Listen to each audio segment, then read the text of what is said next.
Hi viewers, welcome to our channel. ప్రస్తుతం మనతో పాటు సీనియర్ జర్నలిస్ట్ దాము బాలా సర్నర్ వారితో మాట్లాడదాం. నమస్కారం sir. Sir, Bollywood heroine Jethwani కేసులో ఒక కొత్త అప్డేట్ వచ్చింది సార్. అది ఎవరైతే పోలీసులు అధికారులు ఉన్నారో వాళ్ళు ఇబ్బంది పెట్టారు కదా, వాళ్ళు ఇప్పుడు అప్రూవర్స్గా మారిపోయారు అని అంటున్నారు. ఇప్పుడు దీనివల్ల సజ్జలకు కానీ లేకుంటే జగన్మోహన్ రెడ్డి గారికి ఏమన్నా ఇబ్బంది ఏర్పడే ఛాన్స్ ఉందా?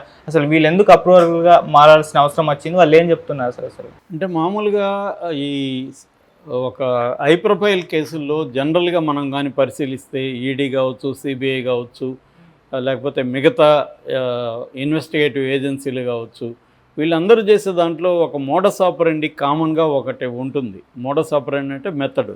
ఆ కామన్ మెథడ్ ఏంటంటే దాంట్లో ఫిజికల్ సాక్ష్యాలు ఉండవు, ఆ తర్వాత మెటీరియల్ ఎవిడెన్స్ ఉండదు. కాబట్టి ఏం చేస్తారంటే అందులో కొంతమందిని అప్రూవర్లుగా మార్చుకోవడం, అప్రూవర్ స్టేట్మెంట్ని బేస్ చేసుకొని ఎవరినైతే తాము అరెస్ట్ చేయాలనుకుంటున్నారో వాళ్ళ పేర్లు అప్రూవర్ దగ్గర చెప్పించి వాళ్ళని అరెస్ట్ చేయడం. మనకి వివేకానంద రెడ్డి హత్య కేసులో అదే కనబడుతుంది. వాడిని దస్తగిరిని అప్రూవర్గా మార్చుకొని దస్తగిరి చెప్పిన దాన్ని బట్టి మిగతా వాళ్ళ మీద కేసులు పెట్టారు.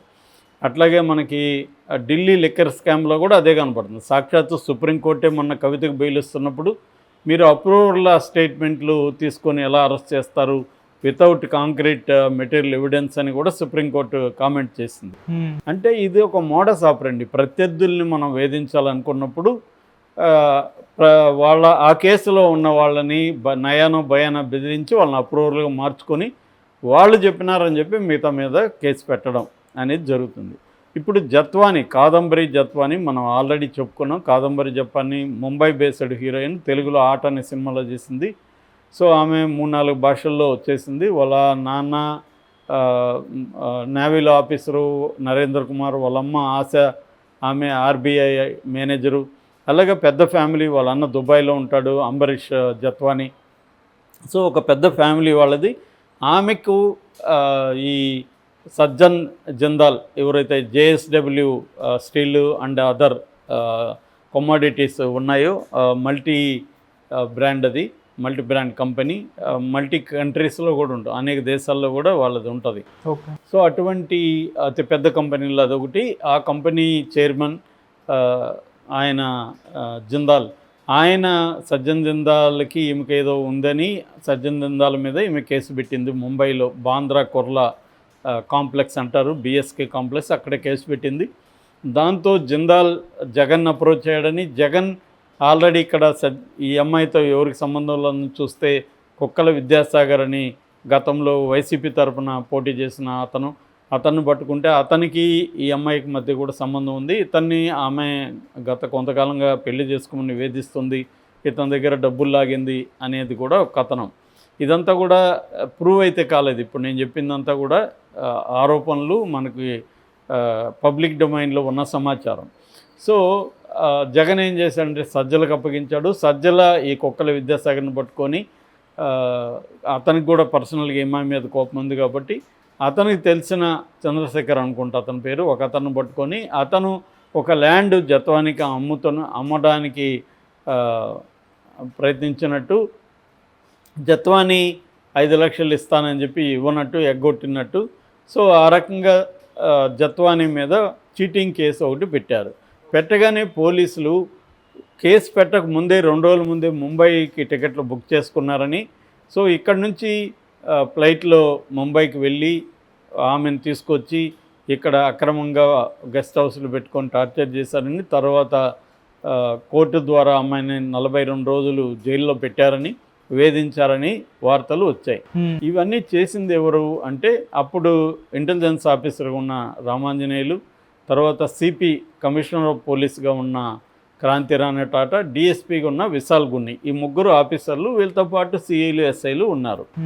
ఇప్పుడు ఈ కొత్తగా వస్తున్న అప్డేట్ ఏంటంటే ఈ సిఐలు ఎస్ఐలు ఈ కేసులో అప్రూవల్గా మారిపోయారని. ఆల్రెడీ దీని మీద స్రవంతి రాయ్ అనే ఒక ఏఎస్పీని విచారణ జరపమని చంద్రబాబు ఆదేశించాడు. ఆమె విచారణ జరిపి ఇప్పుడు ఒక ప్రాథమిక నివేదిక సబ్మిట్ చేసినట్టుగా తెలుస్తుంది. ఆ ప్రాథమిక నివేదికలు ఇప్పుడు నేను చెప్పిన అంశాలన్నీ ఉన్నాయని చెప్తున్నారు. సో ఈ నివేదిక వచ్చిన తర్వాత పోలీసులు కింది స్థాయిలో, ఎందుకంటే డీల్ చేసిందంతా ఎస్ఐలు సిఐలే డీల్ చేస్తారు కదా, సో వీళ్ళు ఇప్పుడు అప్రూవల్గా మారిపోయారని, వీళ్ళు అసలు విషయాలు చెప్పారని, ముందే కేసు పెట్టక ముందే తాము ముంబైకి టికెట్లు బుక్ చేసుకున్నామని, దీనికి ఈ ఆపరేషన్కి దాదాపు 2 లక్షలు ఖర్చు పెట్టామని చెప్తున్నారు. మామూలుగా అయితే ఒక చీటింగ్ 5 లక్షల చీటింగ్ కేసులో 2 లక్షలు ఖర్చు పెట్టి పోలీసులు వెళ్తారా అక్కడికి అనేది ఒకటి. రెండోది, ఎవరైతే కంప్లైంట్ ఇచ్చారో ఆ చంద్రశేఖర్ అనుకుంటా, అతను నేను అసలు ఆ అమ్మాయి నాకు సంబంధమే లేదు, నేను ఆమె నాకు అప్పు ఏం లేదు, నేను కేసు పెట్టలేదు, నా పేరు ఉపయోగించుకొని మా ఆధార్ కార్డులు పెట్టుకొని కుక్కల విద్యాసాగరే దొంగ కేసు పెట్టాడని అతను చేతులు ఎత్తేసాడు. ఓకే.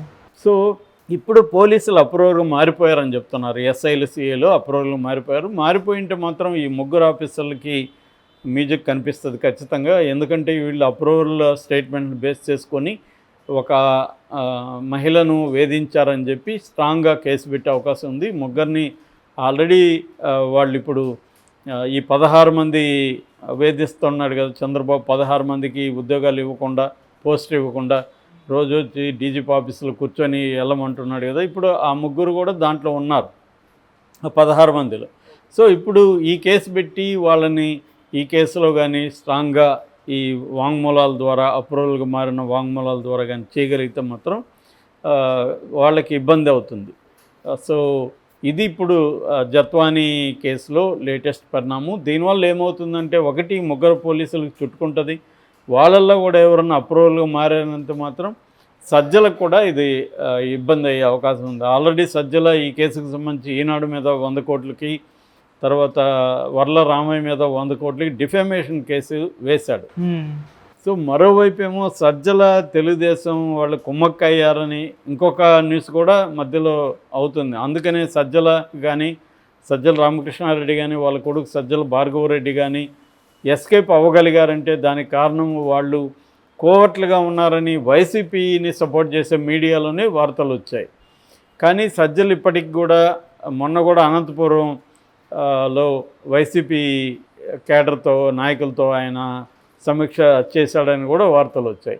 సో ఏదేమైనా సజ్జల రోల్ పట్ల ఒక కన్ఫ్యూజన్ అయితే ఉంది.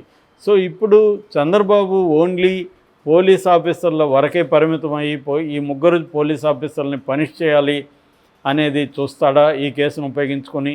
ఎందుకంటే ఈ కేసులో ఇంత సీరియస్గా తెలుగుదేశం కానీ మీడియా కానీ చూస్తే ఖచ్చితంగా దీన్ని ఇటువైపు కూడా డౌట్లు వస్తాయి మనకి. తెలుగుదేశం వైపు కూడా ఏదో ప్లాన్ చేస్తున్నారు వీళ్ళు, నిజంగానే ఆమె బాధితురాలా అన్న డౌట్ అయితే మనకు వస్తుంది. ఓకే, వీళ్ళు ఎంత ఉత్సాహం ఎందుకు చూపిస్తున్నారు? ఎందుకంటే ఇప్పుడు ఆంధ్రప్రదేశ్లో ఈ 3 నెలల్లో అనేక ఘోరాలు జరిగాయి. నంద్యాలలో చిన్న పాపని అత్యాచారం చేసి చంపేశారు. మొన్న విశాఖపట్నంలో ప్రమాదం జరిగి చాలామంది చనిపోయారు. ఇలాంటివి అన్నీ జరుగుతున్నా కూడా దాని మీద పెద్ద రియాక్ట్ అవ్వట్లేదు. కానీ ఒక జత్వాని ఎక్కడో ఎవరికి తెలియదు, ఆమె ముంబైలో కేసు అంటున్నారు, ఆమె మీద సజ్జన్ జిందాల్ మీద ఆమె పెట్టింది అంటున్నారు. ఆయన ముంబైలో డీల్ చేసుకోలేడా? అంత మల్టీబిలియనీరు ఆయన మేనేజ్ చేసుకోలేడా ఒక చిన్న కేసును? ఆయన జగన్ అడగాల్సిన పరిస్థితి ఆయనకు ఉందా? ఇలాంటి అనేక డౌట్లు అయితే ఈ కేసులో ఉన్నాయి. సో తెలుగుదేశం వాళ్ళు కూడా అనేకం ఇట్లాంటివి తవ్వి వైసీపీ మీద పగ సాధించే కార్యక్రమం అనేది స్టార్ట్ చేశారు. సో ఇది కూడా అలాంటి కేసేనా అనేది చూడాలి. ఎందుకంటే ఇక్కడ కూడా రేవంత్ రెడ్డి చూస్తే ఫోన్ ట్యాపింగ్ అని భయంకరంగా హడావిడి చేశాడు. ఇప్పుడు ఏమైంది? దాన్ని ఎవడు పట్టించుకోలే. అక్కడ కూడా కొన్ని హడావిళ్ళు కనబడతాయి. ఫైల్స్ దగ్ధం, ఫర్ ఎగ్జాంపుల్ పెద్దిరెడ్డి అరెస్ట్ అయిపోతాడు, అది ఇదని హడావిడి నడిచింది. ఏమైంది? ఇప్పటివరకు ఏమీ లేదు. అంటే ఇవన్నీ ఏంటంటే తాము అనుకున్న వాళ్ళని వేధించే వరకే కేసు ఉంటుంది. ఆ వేధింపులు అయిపోయిన తర్వాత మెల్లగా నీరుగా చేయడం అనేది జరుగుతుంది, ఇంకోటికి వెళ్ళిపోతారు.